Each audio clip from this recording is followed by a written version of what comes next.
So, what if you like to fast and you like to offer up that suffering for the good of the world? Okay, first of all, I think that is beautiful. I just want to make sure that we're all doing it correctly. Now, whenever I say correctly, I mean the hobby way because I am egotistical like that. So take it as you want it, take it or leave it as you want. It doesn't matter to me. It's up to you. But first and foremost, what I have used fasting in the past for was to grow in different virtues for myself, right? Because I know that the more I grow in virtue, the more effective my mission is.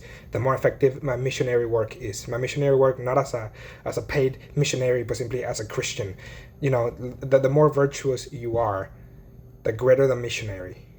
The more virtue, the greater the missionary. Simple as that. So, with that said, so how do I use fasting to grow in virtue, right? So, like you say, I decide to fast from the left lane in the highway, so that way I cannot, pass people. I cannot speed.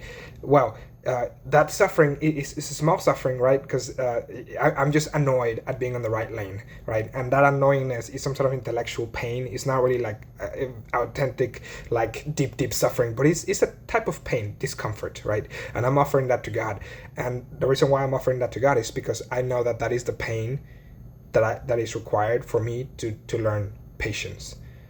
And therefore, I'm becoming a more patient person. And again, you behold someone who is incredibly patient, and they're very hard to anger, and you're like, how do you do that? Like, I would get mad within 2 seconds, but you can hold your tongue through good and through bad, through the fire of hell itself. You can hold your tongue. You do not get mad. You're always well leveled, right? Again, like, there's a lot of holy traits in fasting because it gains so much virtue. So this is going to be a short video. I think I'm almost done saying what I want to say, because again, anything that you offer up, so like if you're fasting from food, you're hungry, you're building perseverance, because you know that trials are going to come and you're going to have to persevere through the good times and the bad times and still be able to praise God through those times. If you do not fast, if you do not know how to persevere, you're not going to be able to make it.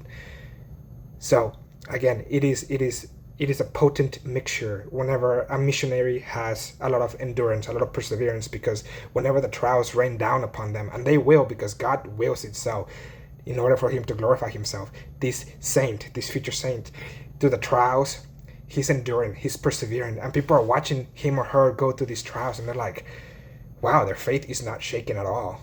This is powerful, right? Like, there's something godly about this. So the point is, again, whenever you fast, do it for the sake of first of for yourself, and then the souls that you want, that you hope to touch, will come on their own because of your virtue. Like, the more virtue you have, you become a city on a hill, and people watch you and people see you and they're like, wow, and they behold you at the peak of your sainthood. That day or that month or that year or during that lifetime, they watch you at the peak of your sainthood, growing in virtue all the more. So with that said, use fasting in your advantage. Remember that if you struggle with eating habits, please do not fast from food.